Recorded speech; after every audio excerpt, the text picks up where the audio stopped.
going on, guys? Parker here, and I am back with another video. And today I got my top 5 NBA player props for the day.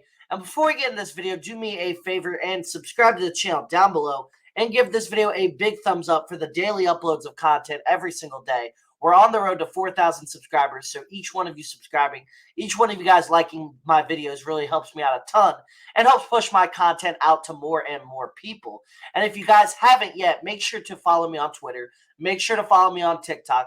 Make sure to use code FIELDSFOCUS on Sleeper, Prizepicks, Underdog, Parlay Play, DGF Optimizer, whatever. All with the link down below in the description to my link tree. And then you can follow me with the links in the link tree. You can use my code with the links in the link tree and everything like that. So really would appreciate that, as well as signing up for my SoBet community.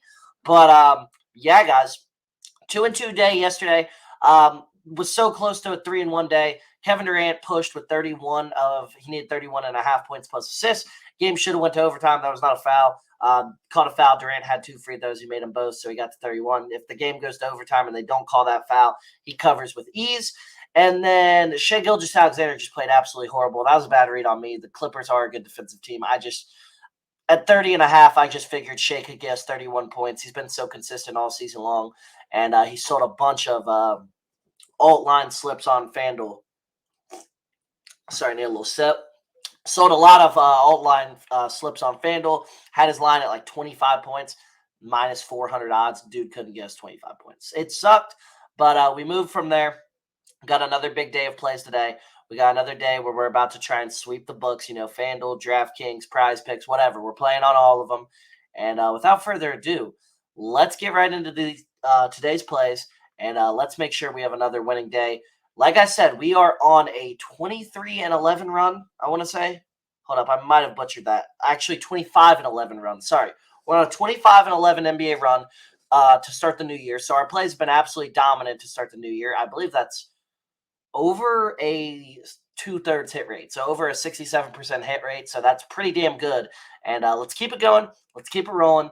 And let's get right into today's plays. I got 5 good ones. So first off, I got LeBron James over 25.5 points versus the Mavericks. He's over this line in both games versus the Mavs this season. The Mavs allow the 5th most points per game in the NBA to power forwards this season. The Mavs allow the 8th highest field goal percentage in the NBA to power forwards this season. He's over this line in 9 of his last 14 versus the Mavericks as well. So he's been covering this line overall versus this Mavericks team. He's also been covering this line a lot as of recently, and covering this line just a lot versus a lot of the league. So I think LeBron gets it done in this matchup. I think he has a big performance. I think this is a game where LeBron has a good spot to bounce back, to have a really good game. And overall, I'm really confident in LeBron tonight. Line simply too low. Too low for LeBron at 25.5 points. He's going to get it done. He's going to perform well. So LeBron James over 25.5 points versus the Mavs is my first play of the day. Next up, I got Trey Young over 27.5 points versus the Magic. He's over this line with 31 and 41 points in his first 2 games versus the Magic this season. The Magic allow the 5th most points per game in the NBA to point guards this season. He's over this line in 14 of his last 21 games overall. Trey has been absolutely cooking the entire NBA, and he's had 30-plus in 4 of his last 5 games. So he's had 30 or more points in 4 of his last 5 games. He's been covering this line with ease as of late, and he dominated the Magic in both of his matchups this season versus the Magic. So what else do we need to see for us to believe that Trey Young's going to cover this line tonight? This is an elite line. This is an elite find. This is an elite snipe here of a line. He's going to go over this line with ease.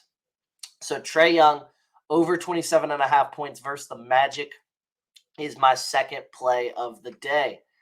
Next up for my third play, weird guy here. We haven't really bet on all season because he's been such a weird player this year and really just sucked this year.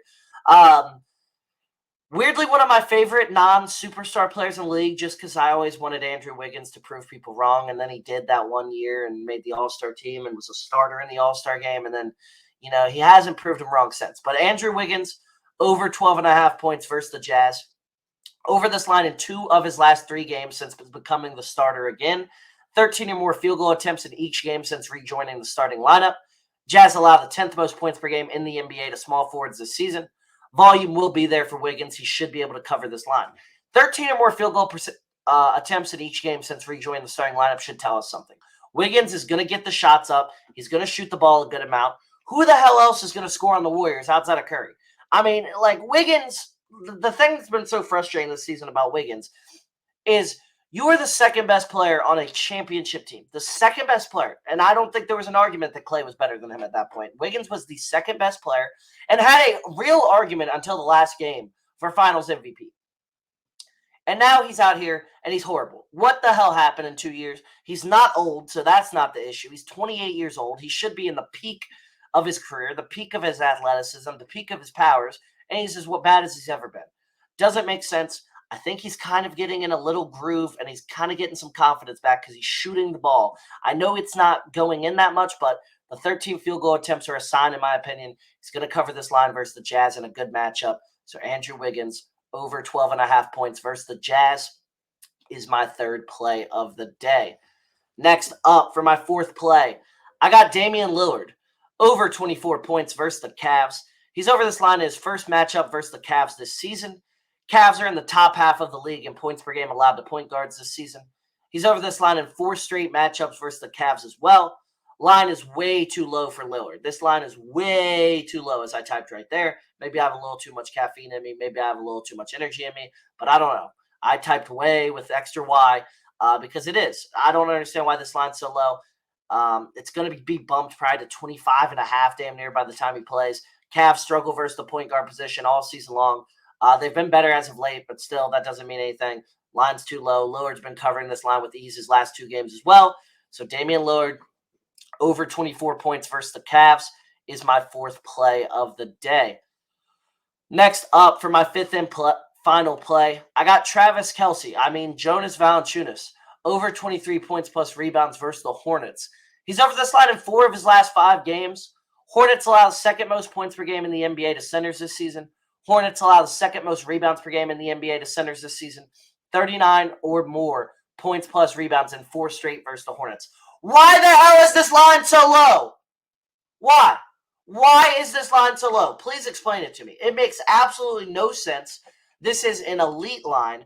We're sniping this value here, and he's going to cover this with ease. Jonas Valanciunas is going to soar over this line versus arguably the worst team in the NBA to centers, and a team that he has absolutely dominated over the last 2 years since he joined the Pelicans. So Jonas out Valanciunas, over 23 points plus rebounds versus the Hornets, is my fifth and final play. So those were my top 5 NBA player props for the day. Like I said, if you enjoyed this video and you do want to see more from me, go ahead and subscribe to the channel down below and give this video a big thumbs up, as it really helps me out a ton and helps push my content out to more and more people, guys. So I really would appreciate it. But without further ado, we've been destroying the boards recently. We're going to do it again. Let's have another monster slate. Let's have another monster W. And without further ado, follow me on all my socials with the link in my link tree. And I'll see you all on the next one. See you guys.